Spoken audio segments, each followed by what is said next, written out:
इस गहन चर्चा में आपका स्वागत है। आज हम बात कर रहे हैं टोयोटा की। कैसे एक कंपनी जो 1930 के दशक में शुरू हुई, आज दुनिया की सबसे बड़ी ऑटोमोबाइल कंपनियों में से एक बन गई है।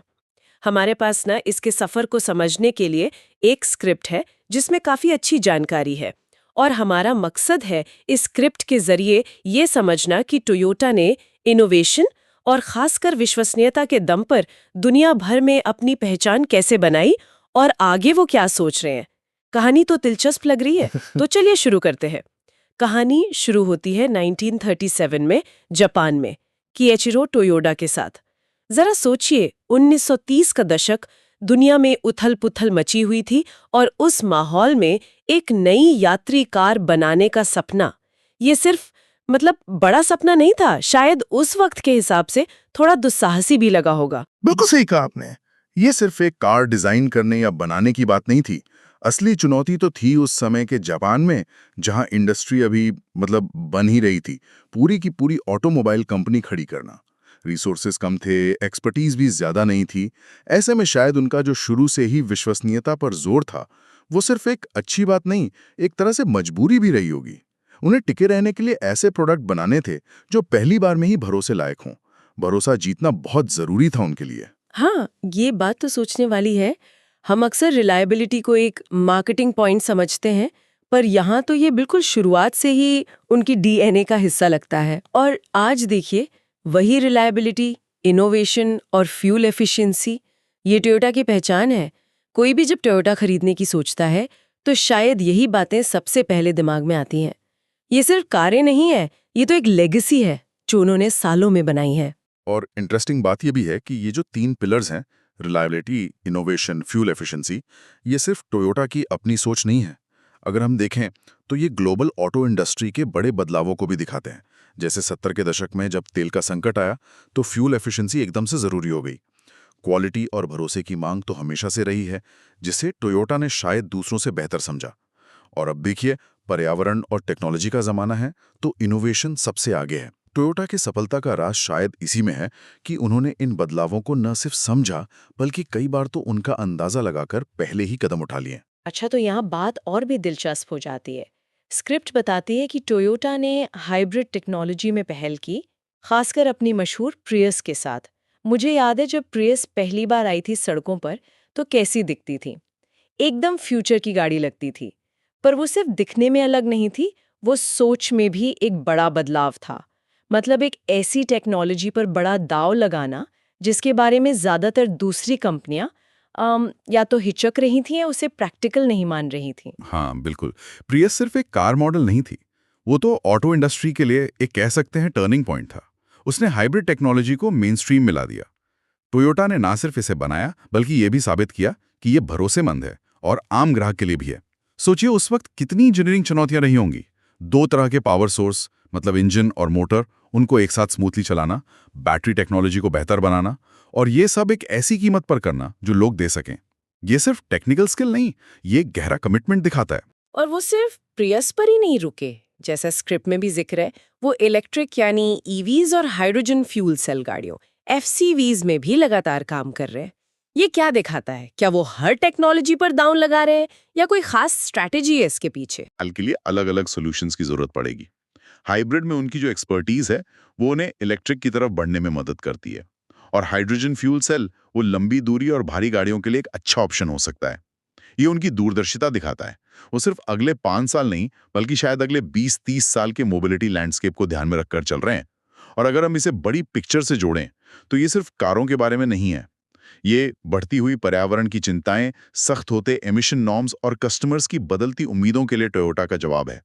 उन्होंने शायद ये महसूस किया कि सिर्फ मौजूदा इंजन टेक्नोलॉजी को बेहतर बनाना काफी नहीं होगा, कुछ फंडामेंटल बदलाव लाने होंगे।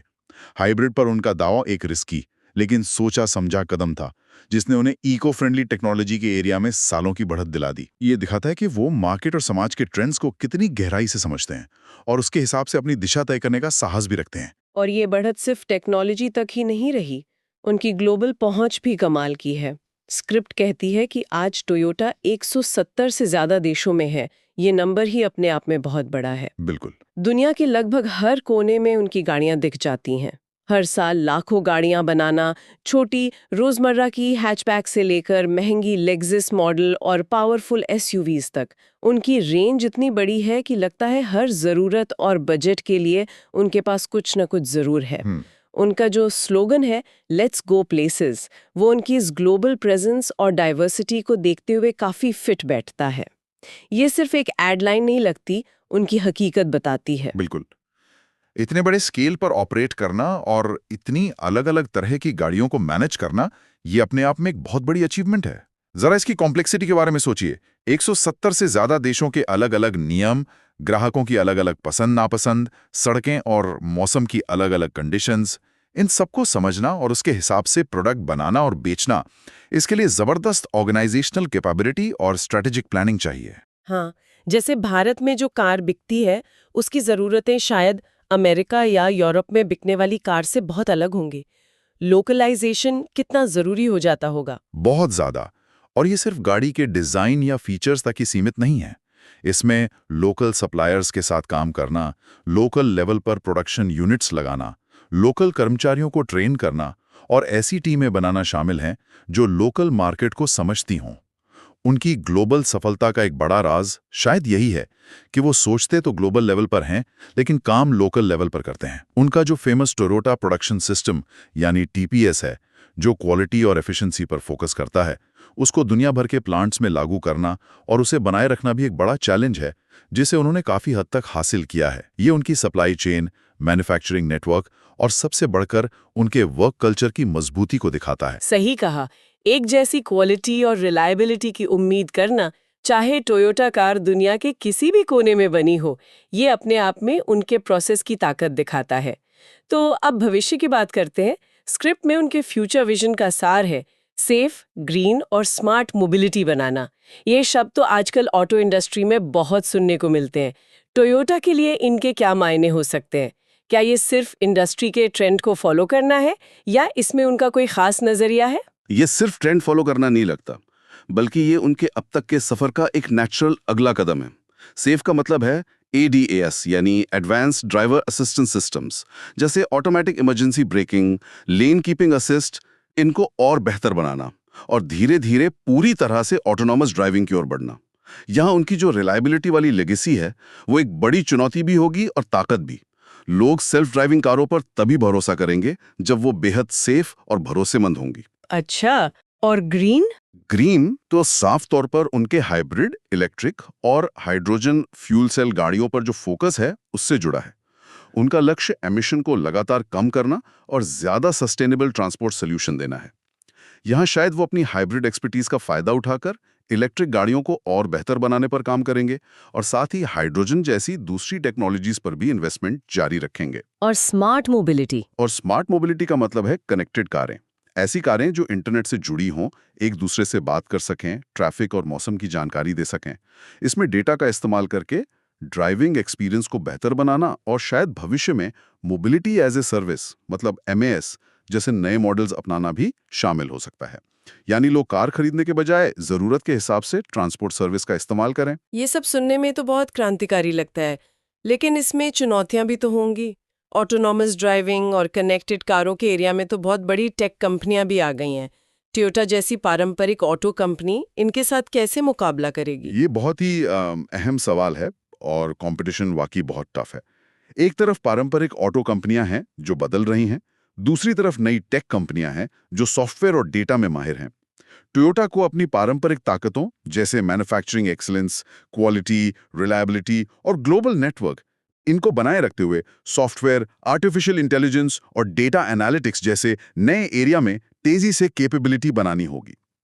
ये एक मुश्किल बैलेंस है।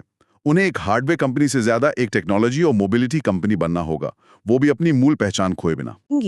तो विश्वसनीयता का मतलब क्या होगा? हार्डवेयर की खराबी के बजाय सॉफ्टवेयर ग्लिच या साइबर सिक्योरिटी ज्यादा बड़ी चिंता बन सकती है। टोयोटा अपनी इस मजबूत इमेज को नए दौर में कैसे बनाए रखेगी, ये देखना दिलचस्प होगा। तो कुल मिलाकर हमने क्या देखा?